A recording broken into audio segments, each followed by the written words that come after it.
Relevance. It's a word that has been used much and abused when critics and historians endeavor to place artists and writers into the progressive view of art history as it made its way through the centuries, from the early Renaissance until the modern day. And while many great and accomplished artists have probably been lost or underappreciated, for the most part, the great and near greats have received their due, or at least reasonable notice in the discipline of art history. That was true until the mid-19th century. From roughly 1840 onwards, all of the normal criteria for judging, describing, and chronicling the history of art by the 20th century scholars was tossed out the window. Almost all the textbooks that have been used since the middle of the 20th century have rewritten the history of the 19th century to fit the needs and prejudices of the modernist art world, which sees all of art history through a deconstructionist lens that defines as important, valuable, and relevant only those works which broke one or another of the rules and parameters by which works of art were formerly valued and appreciated. Art history was seen as a long march from the breakthroughs of Impressionism through a stream of different movements which led the way to abstraction, espoused with a strident religious fervor by the followers of this new history to be the greatest of all forms of art. It is one of the goals of this talk to expose the truth of the modernist art history, and it is very much on topic, to bring into question any practice which purports to analyze history, art history, in a way that deliberately suppresses a valid and correct understanding of what actually happened. And it is of the utmost importance that the history of what actually took place not be lost for all time due to the transitory prejudice and taste of that single era. This is exactly what almost happened to the reputations of Bouguereau and the other great academics. And while there are few, if any, left alive from their time who could be currently interviewed, there is fortunately a mountain of information and evidence still available for the clear, even-handed, responsible, and fair-minded scholars to access, organize, and analyze the actual history, so as to yet save for current and future generations an ability to know ourselves by knowing what came before, not as we would have wanted it to be, but as indeed it actually was.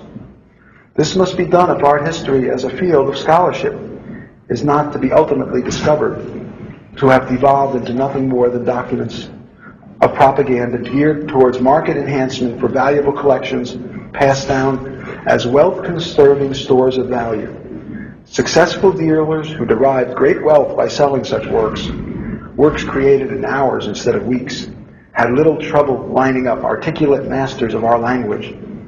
to build complex firewalls of cognoscenti jargon presented everywhere as brilliant analysis. These market-influenced treatises ensure the financial protection of these collections.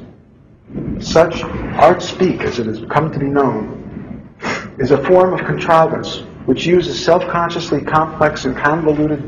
babble to impress, mesmerize, and ultimately to silence the human instinct so that it cannot identify honestly what has been paraded before it. Brainwashing authoritatively, which confounds the evidence of our senses that otherwise any sane person would question the authority of high positions and the authority of books and prints and the authority of certificates of accreditation attached to the names of the chief proponents of modernism, having all conspired to impress and humble those whose common sense would rise up in opposition to what would have been evident nonsense if it had emanated from the mouths and pens of anyone without such a preponderance of authority backing them up. Finally, with adulation and the highest praise being paid to such artistic shams as even cans of excrement, it has at last come to be recognized as the glib art speak that it is, first by a trickle and then a stream. And as a child cries out in innocence, a flood of voices will finally be heard above the din of sycophants struck dumb as softly "The Emperor Has No Clothes" can be heard as it floats above the multitude. And as I speak now, the worst has passed. As revelation wakes the sleeping throng to nearly lost aesthetic sensibilities, still thankfully hooked inextricably to human dignity. In fact, it is in the realm of human dignity where one finds the truly prodigious accomplishments of the works of William Bouguereau. Born in 1825, just after the American and French Revolutions, two events more than any other which embody the breakthroughs of Enlightenment thinking,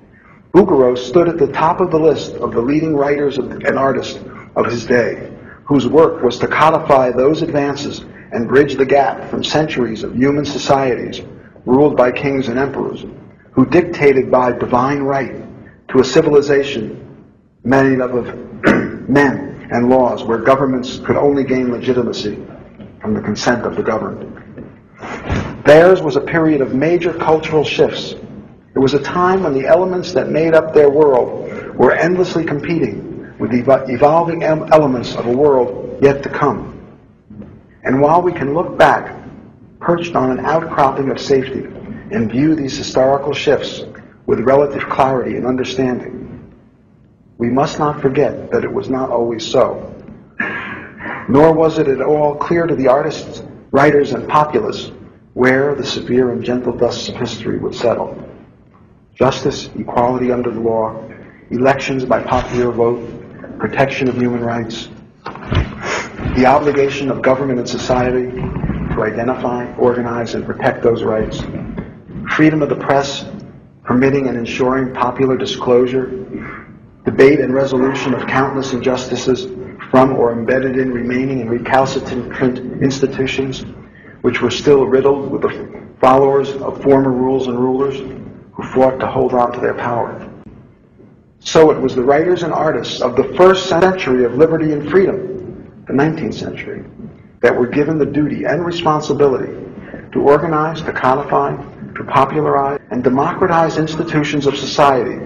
which would ensure the perpetuation of liberty, of way of life,